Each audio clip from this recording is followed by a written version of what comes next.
नमस्कार, मैं हूं मनोज वर्मा और आप देख रहे हैं अटेंशन। और अटेंशन में आज बात होगी कांग्रेस में टिकटों को लेकर मचे जोर और अंतर्कलह के शोर को लेकर। कांग्रेस लोकसभा चुनाव के ऐलान से पहले प्रत्याशी की घोषणा कर सकती है। दरअसल पिछले दिनों कांग्रेस की बैठक में पार्टी नेताओं ने मांग करते हुए कहा कि जल्दी टिकटों का ऐलान किया जाना चाहिए ताकि चुनाव के वक्त गुटबाजी और अंतर्कलह जैसी स्थिति ना बने। जाहिर है कि विधानसभा चुनाव के वक्त भी कांग्रेस ने दावा किया था कि वो चुनाव से पहले प्रत्याशी मैदान में उतार देगी, लेकिन ऐसा हुआ नहीं। इसलिए अब सवाल ये है कि क्या कांग्रेस लोकसभा चुनाव से पहले प्रत्याशियों का ऐलान करेगी और अंतर्कलह के बीच पहले टिकट देना कांग्रेस के लिए कितना मुश्किल हो सकता है। आज चर्चा इन्हीं सवालों के आसपास करेंगे, लेकिन पहले ये रिपोर्ट देखिए।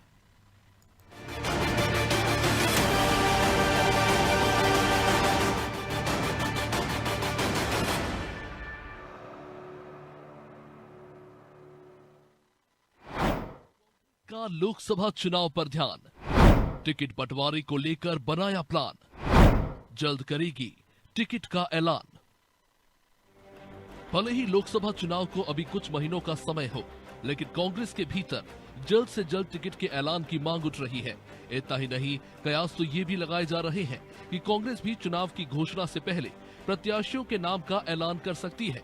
लेकिन गौर करने वाली बात यह है कि विधानसभा चुनाव में भी कांग्रेसियों ने ये दावे किए थे कि 6 महीने पहले वो प्रत्याशी उतार देगी, लेकिन ऐसा नहीं हो सका। अंतर्कलह और गुटबाजी के चलते टिकट में देरी हुई, लिहाजा विधानसभा चुनाव में कांग्रेस को हार झेलनी पड़ी। और अब फिर से इस तरह के दावे या अटकलों के पीछे कांग्रेस की क्या रणनीति है, वो जान लेते हैं।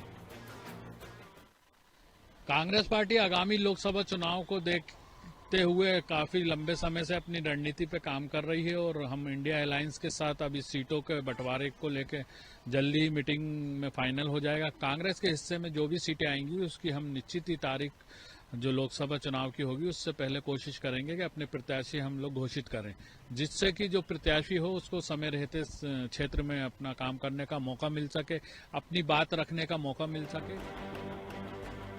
इधर चुनाव की घोषणा से पहले कांग्रेस में टिकट के ऐलान की मांग पर बीजेपी कांग्रेस को निशाने पर ले रही है। बीजेपी कह रही है कि कांग्रेस चाहे पहले घोषणा करे या फिर बाद में, कांग्रेस को जनता नकार चुकी है और इस बार भी जनता यही करेगी। देखिए, कांग्रेस में जो ठेके प्रथा है उस प्रथा में कमलनाथ जी ने भी विधानसभा चुनाव में कहा था कि हम जुलाई में टिकटों की घोषणा कर देंगे, लेकिन अंतिम समय तक घोषणा नहीं कर पा रहे थे क्योंकि इनके यहाँ बिगबाली होती है। इनके नेताओं ने कई बार आरोप लगाए कि टिकट हमारे यहाँ बेचे जाते हैं। तो बोली लगेगी साहब, अब जीतू पटवारी जी नए ठेकेदार आए कांग्रेस पार्टी के, वो बोली लगाएंगे, उस बोली में जो अव्वल होगा वो टिकट पाएगा। कार्यकर्ता फिर दूर दूर तक नहीं दिखेगा। विधानसभा चुनाव में जब कांग्रेस ने जल्द नामों के ऐलान की बात कही थी, तो इसके पीछे तर्क दिया जा रहा था कि प्रत्याशियों को तैयार करने का मौका मिलेगा, साथ ही जो नाराजगी दूसरे नेताओं की होगी उसे समय रहते दूर कर लिया जाएगा। लेकिन टिकट बंटवारे के बाद जो कपड़ा फाड़ जंग शुरू हुई थी वो सबने देखी। इसलिए ये सवाल बड़ा है कि क्या कांग्रेस गुटबाजी और अंतर्कलह से निपटते हुए पहले टिकट की घोषणा करने का जोखिम लेगी, या फिर कांग्रेस की तरफ से एक माहौल बनाकर मनोवैज्ञानिक बढ़त बनाने की कोशिश हो रही है। ब्यूरो रिपोर्ट, अनादि टीवी।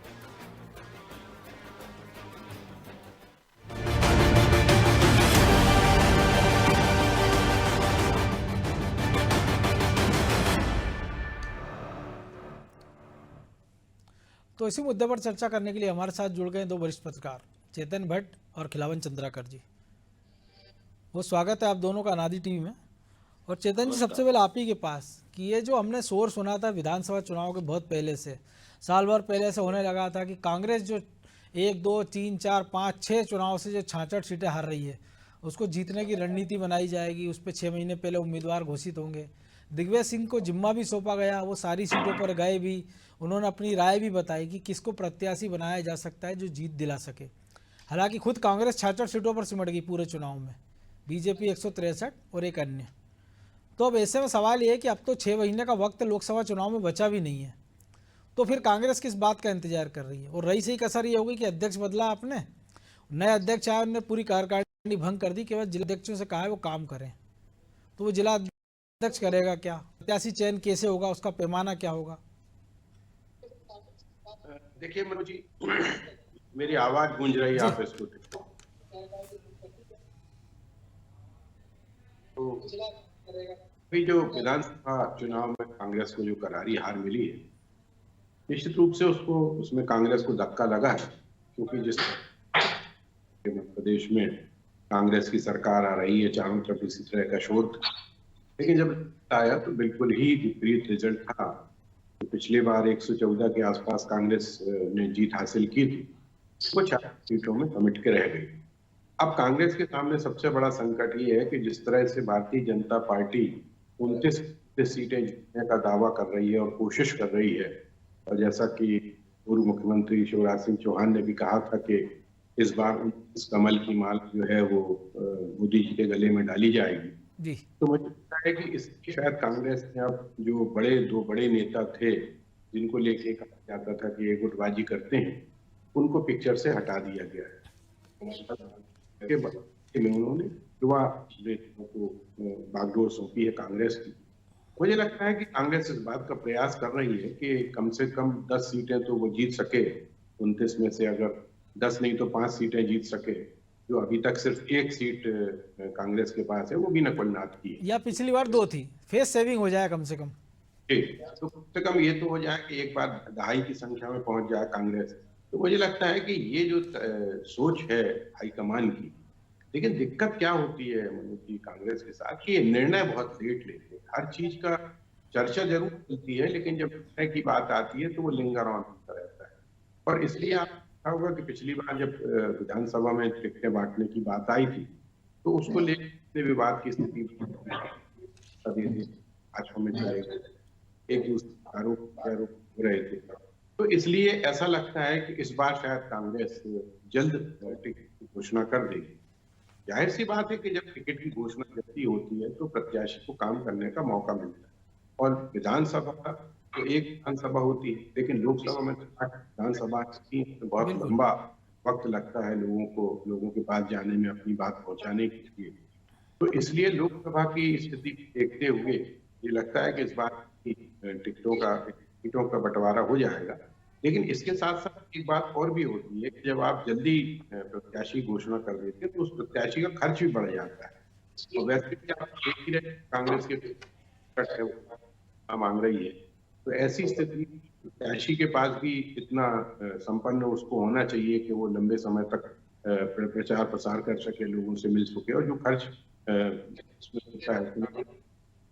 बहन ये है कि हमारी किस तरह से टिकटों के बारे में भूमिका अदा कर, या हाईकमान यहाँ जो ऊपर बैठे लोग हैं वो तय करते हैं, कमलनाथ की क्या भूमिका रहेगी, दिग्विजय सिंह की क्या भूमिका रहेगी, ये भी एक बड़ा सवाल है। ठीक है, अभी उनके पास कोई काम नहीं है, कमलनाथ जी को हटा दिया है और दिग्विजय सिंह दिया है, लेकिन कहीं ना कहीं उनकी होगी, ऐसा तो है कि उनको बिल्कुल ही अपने किनारे कर दिया है। ये सही है कि युवाओं को आगे बढ़ाने की कोशिश भारतीय जनता पार्टी की तर्ज पे कांग्रेस भी कर रही है, लेकिन अब उसमें सफलता कितनी मिलती। देखिए, कांग्रेस में सबसे बड़ी बात वही होती है कि गुटबाजी बहुत, और वो गुटबाजी सार्वजनिक रूप से भी सामने आ जाती है। ऐसा नहीं कि भारतीय जनता पार्टी में गुटबाजी। जब बड़े नेता का मंच पे कपड़े फाड़ने की बात कर सकते हैं कि आप इनके नहीं उनके फाड़िए, तो खिलावन जी एक और चीज़ है कि बीजेपी ने तो पदाधिकारी की बैठक, जो हारे प्रत्याशी उनकी बैठक कर लिया है, जो मोर्चा के पदाधिकारी थे उनको बुला लिया है, हार के कारणों पर समीक्षा हो रही है और जीत का टारगेट सेट किया जा रहा है कि अब चुनाव में हमको करना क्या है।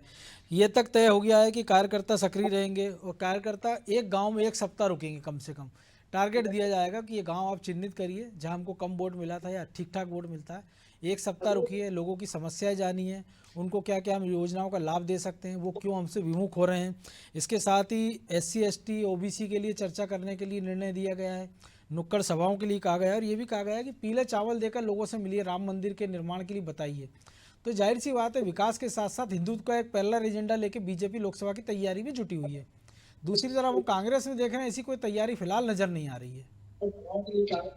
देखिए मनोज जी, कांग्रेस और भाजपा में सबसे बड़ा अंतर यही है कि भाजपा पिछली बार जो अभी उनको बम्पर जीत मिली है और सरकार बनी है मध्य प्रदेश में, उसके बाद से लगातार लोकसभा चुनाव की तैयारियों में लग गई है, और लोकसभा चुनाव की तैयारियों के साथ साथ फील्ड में किस तरह की जमावट की जा रही है आगामी चुनाव को लेकर के, वो भाजपा में स्पष्ट दिखाई देने लगा है। लेकिन कांग्रेस में वही देखें अब हम, एक तरफ कांग्रेस में भले ही प्रदेश कांग्रेस अध्यक्ष बदल गए हों, लेकिन अभी तक विधानसभा चुनाव में हार की समीक्षा तक नहीं हो पाई है, हार के कारणों को उजागर नहीं कर पाए हैं अभी तक। बल्कि मुझे लगता है लगातार बैठकों का दौर यहाँ भी चल रहा है, लेकिन लोकसभा चुनाव की तैयारियों को लेकर के कोई बहुत खास चर्चा नहीं हो पाती, ऐसा मुझे महसूस होता है। जी देखिए, सबसे महत्वपूर्ण बात यह है कि यदि भाजपा जो है समय पे तैयारियों के साथ साथ यदि शीघ्र ही जल्दी ही समय के पहले ही उम्मीदवारों की घोषणा कर देती है, तो मुझे लगता है कि जिस तरह से 80 सीटों 78 सीटों पर घोषणा की गई थी पिछली विधानसभा चुनाव में, और 78 में से लगभग 80% सीटों पर भाजपा को जीत जीत मिली। हासिल हुई। मुझे लगता है कि बहुत बेहतर परिणाम रहा उसका, और इससे प्रेरित होकर लोकसभा चुनाव के 2 महीने पहले भी प्रत्याशी को चयन किया जा सकता है, घोषणा की जा सकती है। लेकिन कांग्रेस में भी इस तरह की मांग उठ रही है। कांग्रेस में भी कांग्रेस के कार्यकर्ता भी जो बैठकों का दौर चला था उसमें स्पष्ट तौर पे ये मंतव्य सामने आया कि समय से पहले लोकसभा चुनाव के पहले ही प्रत्याशियों की घोषणा कर दी जाए, ताकि प्रत्याशियों को ज्यादा से ज्यादा समय चुनाव प्रचार के लिए मिल सके। लेकिन मुझे लगता है कि ऐसा कांग्रेस में संभव नहीं हो पाएगा।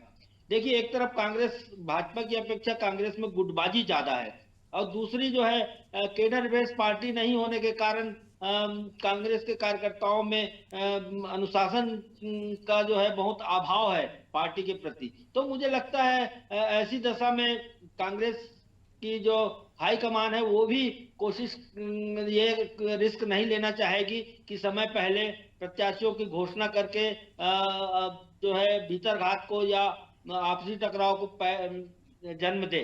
तो इसलिए मुझे लगता है कि कांग्रेस इसमें सफल नहीं हो पाएगी। लेकिन भाजपा में केडर बेस्ड पार्टी भाजपा, और भाजपा में अनुशासन बहुत ज्यादा अभी भी है, और साथ ही साथ यह भी माना जा रहा है कि कांग्रेस की अपेक्षा भाजपा में गुटबाजी बहुत कम है।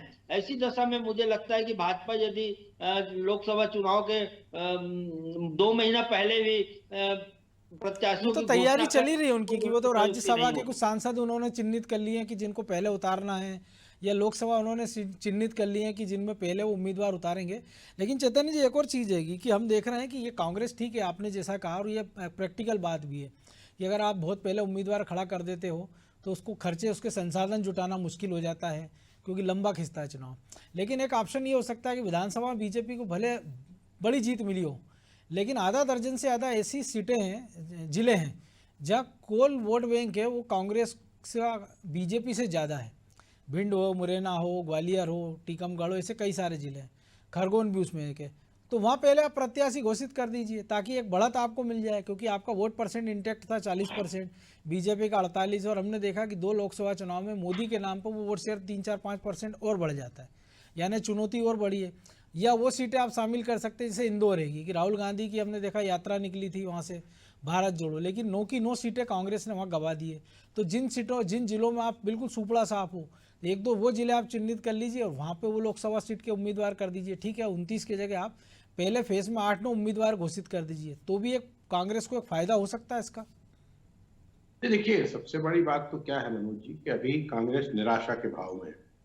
जिस तरह की हार उसको मिली है, उससे कार्यकर्ताओं में और नेताओं में निश्चित रूप से निराशा है, और उस निराशा के भाव से आपको उभरने में थोड़ा वक्त लगेगा। और ये पटवारी इसलिए बार बार इस बात को संकेत भी दे रहे हैं कि हार जीत तो चुनाव में लगी रहती है, हमको हार से घबराना नहीं है, हमको निराश नहीं होना है, और पूरी ताकत के साथ लोकसभा के चुनाव में जुट जाना है। ऐसा आप है कि कुछ ऐसे हैं जहां पर कांग्रेस की अच्छी पकड़ थी, और वहां वोट प्रतिशत भी उसका अच्छा खासा था। तो हो सकता है कि हाईकमान इस बात को विचार कर रहा हो कि जिनमें हमारी अच्छी पकड़ है या कांग्रेस को यहाँ पे अच्छा सपोर्ट मिला है, वहां पे हम प्रत्याशी पहले घोषित करते हैं ताकि वो काम कर सकें और उनको मौका मिल सके काम करने का, लोगों से अपनी बात।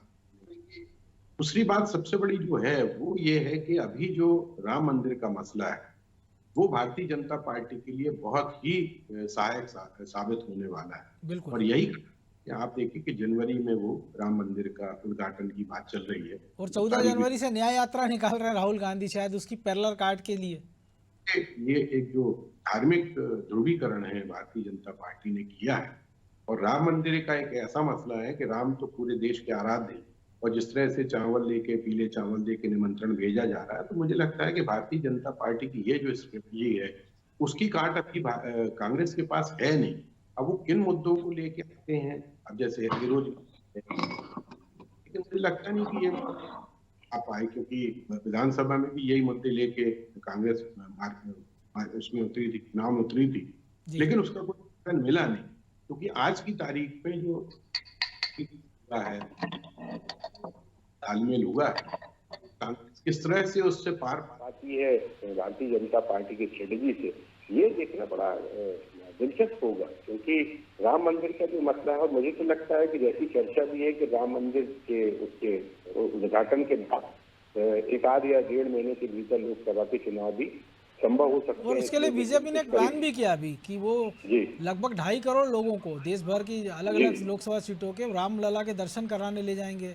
मुख्यमंत्री ने यहाँ कह दिया, डॉक्टर मोहन यादव ने, कि जो रामलला के दर्शन करने को जाएंगे हम उनका स्वागत करेंगे, स्पेशल ट्रेनें चल रही हैं।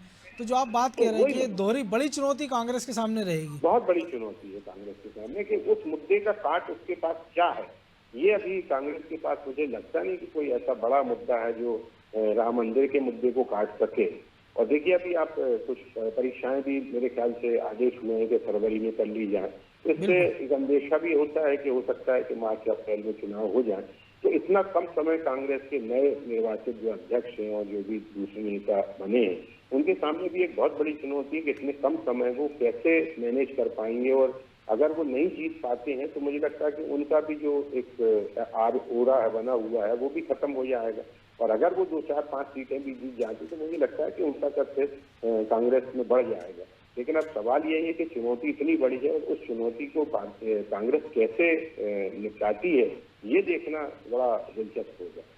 और ये भी एक बड़ी चुनौती है कि नए नवेले अध्यक्ष, युवा अध्यक्ष को जो बुजुर्ग सपा सालार हैं वो कितना फ्री हैंड होने देते हैं। फ्री हैंड होने देते हैं, बिल्कुल सही बात आपने कही। तो खिलावन जी, 2 चीज़ें और हैं कि प्रत्याशी चयन का जिम्मा पिछली बार भंवर जितेंद्र सिंह के पास था। स्क्रीनिंग कमेटी के अध्यक्ष थे जिन्होंने प्रत्याशियों का चयन किया था कि कौन जीतने वाला कैंडिडेट है। नतीजा हमने देखा है कि क्या हुआ है, 230 में से कांग्रेस 66 सीटें। अब उनके प्रवक्ता कह रहे हैं कि साहब वो तो इंडिया गठबंधन के कारण, सीटों के गठबंधन के कारण हम रुके हुए हैं। तो मध्य प्रदेश में आपको लग रहा है कि किसी सहयोगी दल को, जब विधानसभा में एक भी सीट नहीं दी उन्होंने सपा आपा को, कि लोकसभा में सीट देंगे, यानी उनको आधी अधूरी जानकारी है।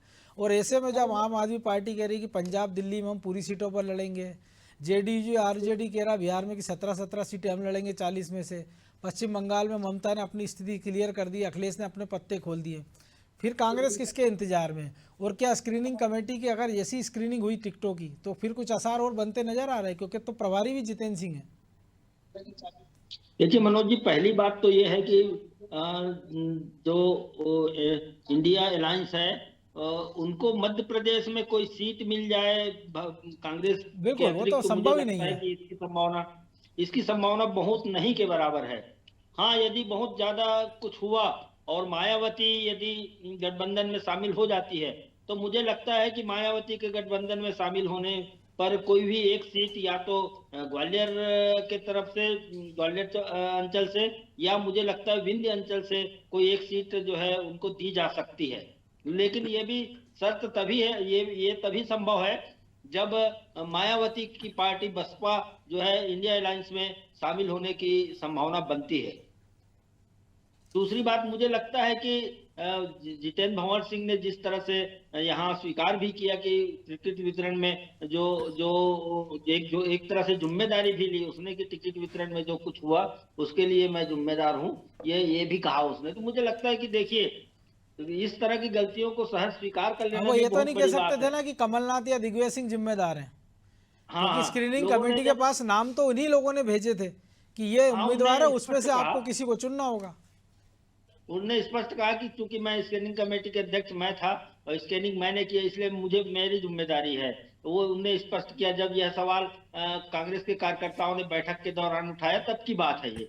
अब दूसरी बात रही बात का, कांग्रेस क्या समय से पहले घोषणा कर सकती है टिकटों की या प्रत्याशियों की, तो मुझे लगता है इसकी संभावना बहुत ज्यादा नहीं है। जबकि मुझे लगता है कि भाजपा चुनाव अभियान में आगे है और राम मंदिर के कारण बहुत ज्यादा संभावनाओं से लवरेज है, तो मुझे लगता है कि फरवरी या मार्च में यदि संभव हो तो कुछ प्रत्याशियों की घोषणा भाजपा कर सकती है। जैसा कि मैंने बताया कि विधानसभा चुनाव में जो 78 सीट की घोषणा की गई थी, उसमें से 80% सीटों पर जीत जीत चुकी बीजेपी है को मिली थी जी। विधानसभा की सीटों पर। तो मुझे लगता है कि इस परिणाम को देखते हुए शीघ्र ही चुनाव के बहुत पहले, हो सकता है 2 महीना पहले भी टिकटों की घोषणा भाजपा कर सकती है, लेकिन कांग्रेस में इसकी संभावना बहुत कम है।